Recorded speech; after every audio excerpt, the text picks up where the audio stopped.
Você realizou um ecocardiograma e a conclusão disse que você tem um prolapso de válvula mitral. Isso é grave? Mas o que seria então o prolapso de válvula mitral? A válvula mitral é uma estrutura circular que mede aproximadamente 2,5 a 3 centímetros e que possui dois folhetos, duas membranas.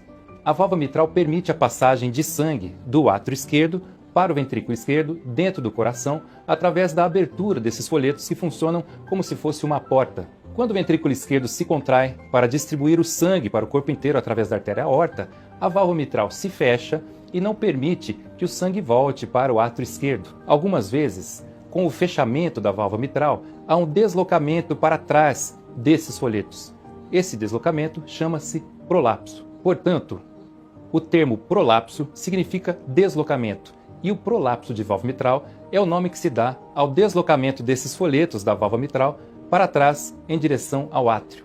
Algumas vezes, um pouco de sangue volta para o átrio esquerdo e aí chama-se regurgitação. Bem, mas quais são os sintomas do prolapso de válvula mitral? Na maioria das vezes, é uma alteração assintomática, não tem sintomas nenhum. Muitas pessoas têm o prolapso de válvula mitral, mas não sabem. Porém, algumas pessoas podem apresentar palpitações, um desconforto torácico ou crises de ansiedade, de pânico. Importante salientar que esses sintomas não necessariamente têm relação com a gravidade. Não é porque a pessoa tem uma crise de ansiedade que ela tem um prolapso de válvula mitral grave.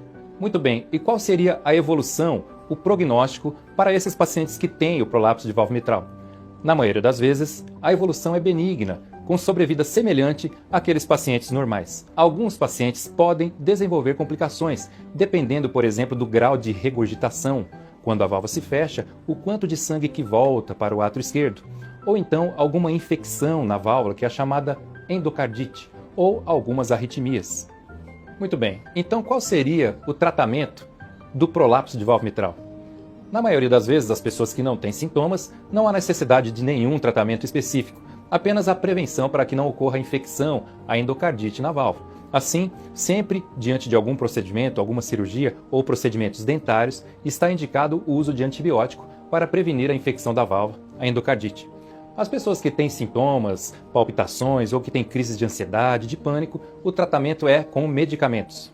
Se há presença de arritmias, então vai depender do tipo de arritmia e da gravidade para também se instituir um tratamento específico para essas arritmias. Aquelas pessoas que têm a regurgitação, isto é, a perda da função da válvula, no momento que ela se fecha, ela permite que o sangue volte do ventrículo esquerdo para o átrio esquerdo, aí pode-se ver um tratamento mais adequado dependendo do grau da regurgitação, alguns pacientes tendo que submeter-se à cirurgia.